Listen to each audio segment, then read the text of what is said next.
दोस्तों, आपके जीवन में भी कई सारी परेशानियां होंगी जिससे आप चिंतित हो जाते हैं, पर आप उन परेशानियों को भूल जाइए और उन चीज़ों की तरफ ध्यान दीजिए जिससे आप खुश रह सकते हैं।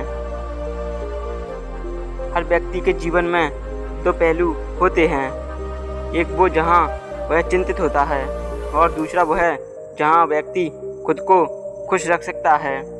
चिंता को दूर करने का सबसे अच्छा तरीका है चिंता को भूल जाएं और सदैव खुश रहें। यदि आप भी किसी तकलीफ से गुजर रहे हैं तो हम आपकी तकलीफ को समझ सकते हैं। हम आपको चिंता को दूर करने के लिए कुछ बेहतरीन उपाय बताएंगे जिससे आप भी चिंतित होना भूल जाएंगे और सिर्फ अपनी ज़िंदगी में खुश रहेंगे। तो चलिए अब हम आपका कीमती वक्त बर्बाद किए बिना आपको इस कहानी के द्वारा उन तरीकों के बारे में बताते हैं जिससे आप चिंता करना छोड़ जाओगे, क्योंकि खुश रहना सभी लोगों का हक होता है। एक बार की बात है, एक युवा बौद्ध भिक्षु था जिसके मन में नकारात्मक विचार आ रहे थे। ना चाहते हुए भी उसके मन में तरह तरह के गलत विचार आते रहते थे। उनका स्वभाव बहुत चिड़चिड़ा सा हो गया था। उसके मन में हर समय गुस्सा से भरा रहता था। दूसरों के प्रति ईर्ष्या और द्वेष की भावना रखता था। लोगों को बुरी बातें कहता और अपने मन में नकारात्मक कल्पनाएं पैदा करता रहता। वह इन सब बुरी आदतों से तंग आ चुका था। उसने कई तरह की कोशिश की और अपने आप में इन बुरे विचारों को दूर करने के लिए बहुत प्रयास किए, लेकिन कोई भी तरीका काम नहीं आया। आखिर एक दिन वह परेशान हो गया और उसने अपने गुरु के पास जाने का फैसला किया। गुरु बहुत ही बुद्धिमान और आत्मज्ञानी व्यक्ति था। युवा साधु ने गुरुदेव से पूछा कि गुरुदेव, मैं अपने मन से नकारात्मक विचारों को कैसे दूर करूं? गुरुदेव ने कहा, नकारात्मक विचार बादलों की तरह होते हैं जो स्वच्छ आकाश को फीका कर देते हैं। अगर आप साफ आसमान देखना चाहते हो तो इन बादलों को हटाना होगा। ठीक है, आप अपने दिमाग से नकारात्मक विचारों को ख़त्म करना चाहते हो तो सबसे पहले आपको अपने नकारात्मक विचारों के मूल कारण को पहचानना और नष्ट करना होगा। गुरु की यह बात युवा साधु के ठीक से समझ नहीं आई, इसलिए उसने गुरु से इसे थोड़ा विस्तार से समझने का अनुरोध किया। तब गुरु ने अपने शिष्य को एक कहानी सुनाने लगे। एक बार एक आदमी जंगल से गुजर रहा था तो उसने रास्ते में एक सांप देखा। सांप को देखकर वह व्यक्ति डर गया और वहाँ से भागने लगा। जैसे ही उसने दौड़ना शुरू किया, उसका पैर पत्थर से टकरा गया और वह नीचे गिर गया। उसने खुद को बुरी तरह जख्मी कर लिया। जब वह उठा और पीछे मुड़कर देखा तो पाया कि वह सांप नहीं बल्कि सांप के आकार की एक लकड़ी थी जो सड़क पर पड़ी हुई थी। उसे देखकर उस व्यक्ति के एहसास हुआ कि उसके नुकसान का कारण सांप नहीं बल्कि उसका डर और नकारात्मक विचार हैं, जिसका कारण वह घायल हो गया। कहानी समाप्त करके गुरु ने उस युवा भिक्षु को बताया कि मन के नकारात्मक विचार जिसका कारण वह घायल हो गया। कहानी समाप्त करते गुरु ने उस भिक्षु को उसके मन के गलत विचार इस कहानी में सांप की तरह हैं जो आपकी समस्या का मूल कारण नहीं हैं बल्कि आपके नकारात्मक विचारों का कारण बेपरवाह भावनाएं और अतीत के हिस्से हैं जो नकारात्मक विचार और क्रोध के रूप में सामने आते हैं। इसलिए अगर अपने दिमाग से इन विचारों को ख़त्म करना चाहते हो तो इसके मूल कारण को पहचान कर नष्ट करना होगा। अब हम इस कहानी को अपने जीवन में कैसे उतार सकते हैं, यहाँ कुछ व्यवहारिक सुझाव दिए गए हैं। पहला सुझाव, नियमित रूप से अपने शरीर का ध्यान रखें। अधिकार लोग अपने मानसिक रूप को उनके शरीर रूप से अलग कर देते हैं।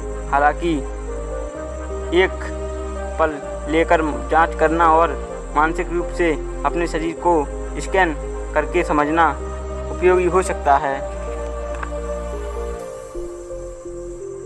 कि कैसे आपको तनाव प्रभावित कर रहा है।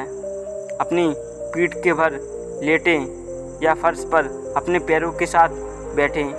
अपने पैरों की उंगलियों से शुरू करें और अपने सिर तक काम करें और ध्यान दें कि आपका शरीर कैसा महसूस कर रहा है और कहाँ तनाव है। उनमें कुछ भी बदलने या उन तनाव क्षेत्रों को ढीला करने के काम नहीं करें, सिर्फ उनसे अवगत हो जाएं। कुछ मिनटों के लिए सभी क्षेत्रों में सांस लें। दूसरा सुझाव, दिमागीपन का अभ्यास करना है। अपने विचारों और भावनाओं से अवगत रहें और देखें कि आपके अंदर क्या चल रहा है और आप अपने आसपास की घटनाओं को कैसे संचालित कर रहे हैं। अपने जिद्दी दिमाग में आने वाले हर नकारात्मक विचार की जड़ का पता लगाने की कोशिश करें। तीसरा सुझाव, अपने अतीत की बुरी यादों और घटनाओं को स्वीकार करना। अतीत की नकारात्मक घटनाओं के कारण आपके लिए वर्तमान में जीना भी मुश्किल हो सकता है। परेशान करने वाली यादों के कारण आपके लिए सोना या दिन गुजारना भी मुश्किल हो सकता है। आपके लिए जीवन में कोई समय ऐसा जरूर आएगा जब आपको अपने अतीत को भूलना ही हो पड़ेगा।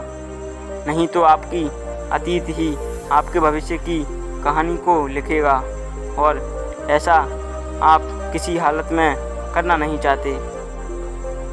यह सब जानते हुए भी हम जिस तरह से सोचते हैं, बात करते हैं, यह इस दुनिया को देखते हैं, उसमें हम हमेशा अपने अतीत से प्रेरित होते हैं या सच कहा जाए तो अपने अतीत को धो रहे हैं, अतीत की यादों से घिरे रहते हैं।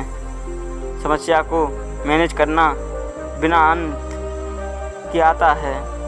पता चले कि किसी तनी हुई रस्सी पर चलने जाने के समान है। अगर आप घटनाओं को क्रम से देखें और अपने अतीत को अपने अस्तित्व के एक हिस्से के रूप में स्वीकार कर सकें, आप ऐसी नकारात्मक आदतों को पीछे छोड़ सकते हैं जो आपको उन सपनों से बांध के रखती हैं जो कभी पूरे नहीं हुए, या फिर उन वादों की याद दिलाती रहती हैं जो तोड़ दिए गए थे। चौथा सुझाव, आभारी होना।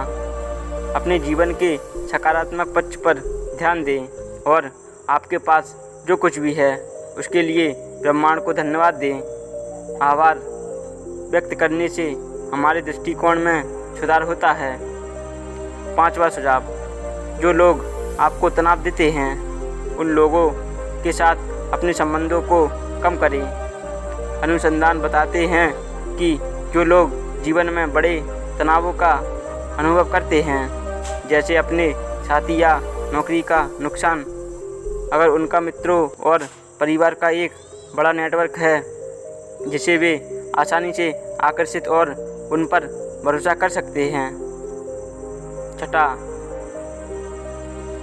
अपने तनाव के लिए विशेषज्ञों की मदद लें। अकेले में अपने दिमाग को अपने शरीर की कुछ छोटी छोटी बीमारियों को ठीक करने के लिए कहें ताकि यह आपको थोड़ा बहुत कुछ करके दिखाए, क्योंकि हमारा जो डॉक्टर है वो हमारे माइंड में ही बैठा है। सातवां सुझाव, अपने और दूसरों के प्रति प्रेम भाव रखें। हमें अपने भीतर हमेशा करुणा और सकारात्मक विचार रखने चाहिए और इसी कारण से हम अपने जीवन में संतुष्ट और हंसी खुशी जी सकते हैं। हमारे जीवन में भी इस कहानी की भांति सांप होते हैं जो हमारे विचार होते हैं और इसका और कोई इलाज भी नहीं है, क्योंकि इसका इलाज तो हमारे अंदर ही है और इसका इलाज करना बहुत ज़रूरी है, क्योंकि ये बाहर के सांप से भी ज़्यादा खतरनाक है। अगर ये अंदर ही अंदर हमें घेर लेगा तो हम दुनिया को उस दृष्टिकोण से नहीं देख पाएंगे जिस दृष्टिकोण से यह दुनिया चल रही है।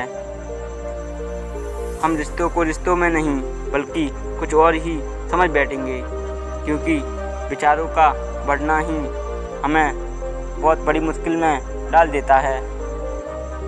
इसीलिए कुछ घटनाओं को भूलने के लिए आपको मेडिटेशन करना चाहिए।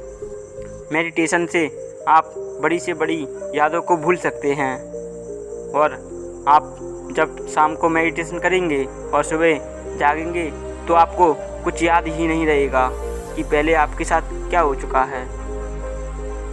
और इसीलिए आपको मेडिटेशन करना चाहिए। दोस्तों, इनका इलाज करना बहुत ज़रूरी है। तो मिलते हैं नेक्स्ट वीडियो में।